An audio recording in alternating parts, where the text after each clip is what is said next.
సభ్యులను కోరుతా ఉన్నా అధ్యక్ష. డెఫినెట్లీ వారికి హక్కున్నది. వారు మా మేనిఫెస్టో పరంగా ఉన్న అనేక అంశాల విషయంలో మేము కూడా తగు విధమైన వారికి ప్రశ్నలకు సమాధానం చెప్పాల్సిన బాధ్యత ఉంది. తప్పకుండా చెప్తాం. కానీ ఈరోజు ఒక ప్రధానంగా హిస్టారికల్ చరిత్రలోనే మొట్టమొదటిసారి ఈ రాష్ట్ర చరిత్రలోనే ఒక ప్రధానమైన ఘట్టాన్ని మొదలు పెడతా ఉన్నాం. దేశంలోనే ఇది ఒక ఉదాహరణగా నిలబడాలని ఈరోజు సర్వేకి సంబంధించి మీ మంచి సలహా సూచనలు ఇవ్వండి. ఈరోజు మీరు చెప్పే ప్రతి మేనిఫెస్టో అంశాన్ని కూడా సంబంధిత మంత్రి గారు వేరే రూపంలో వస్తే మీరు అనుమతిస్తే తప్పకుండా దాని పరంగా కూడా చర్చకు సిద్ధం అధ్యక్ష. కానీ గౌరవ సభ్యులు మాజీ మంత్రివర్యులను కోరుతా ఉన్నాం ఈరోజు సర్వేకి సంబంధించిన అంశం విషయంలో.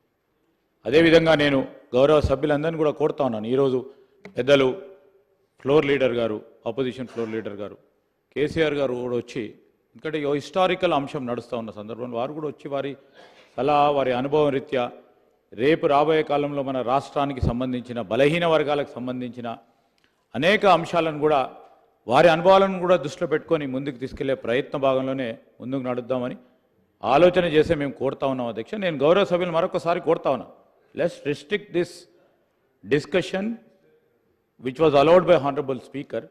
కొద్దిగా సర్వేకి సంబంధించిన ప్రధానమైన అంశాలు ఈ విధంగా ఉంటే బాగుంటాయి, ఏ విధంగా ముందుకు తీసుకెళ్తాం బాగుంటుందని చెప్పాలని కోరుతా ఉన్నాను.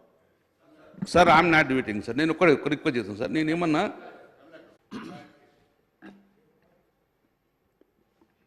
అధ్యక్ష, నేను గౌరవ ముఖ్యమంత్రి గారిని, అదేవిధంగా లెజిస్లేటివ్ అఫేర్స్ మినిస్టర్ గారిని, మా సోదరుడు ప్రభాకర్ గారిని కూడా ఒక విషయంలో క్లారిటీ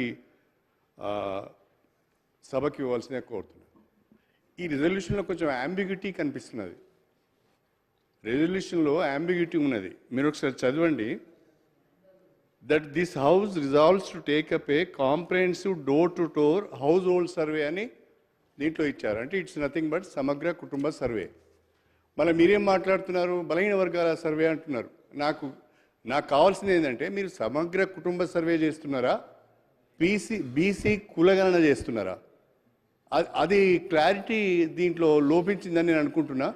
అదొకటి చేయండి.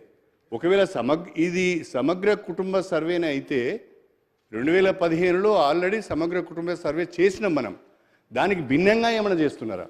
ప్లీజ్ ఇది క్లారిఫై చేయండి. అధ్యక్ష, సరే, గౌరవ సీనియర్ సభ్యులు అడిగినటువంటి విధంగా మా జవాబులు అన్నీ చెప్తాం. మీరు కన్ఫ్యూజ్ కాకండి. తప్పకుండా క్లారిటీ ఉంది గవర్నమెంట్ దగ్గర.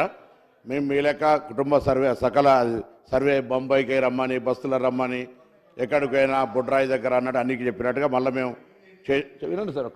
మీరు చెప్పినప్పుడు విన్నా కదా, మళ్ళీ మీరు ఇంత సీనియర్ సభ్యులుగా మీరు అట్లా మీకుండే కన్ఫ్యూజన్స్ అన్నీ తీసే బాధ్యత మాది.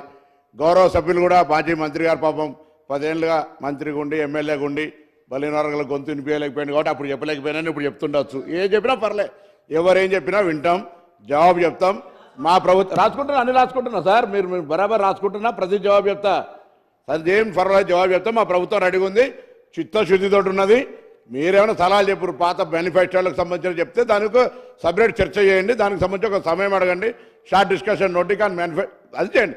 ఇలా సర్వేకి సంబంధించి మీరు ఏం సజెషన్ చేసుకున్నారో, ఇక మీరు 10 ఏళ్ళ ప్రభుత్వం నియంత్రిత ప్రభుత్వంలో మీరు ఏం చెప్పలేకపోయారు కాబట్టి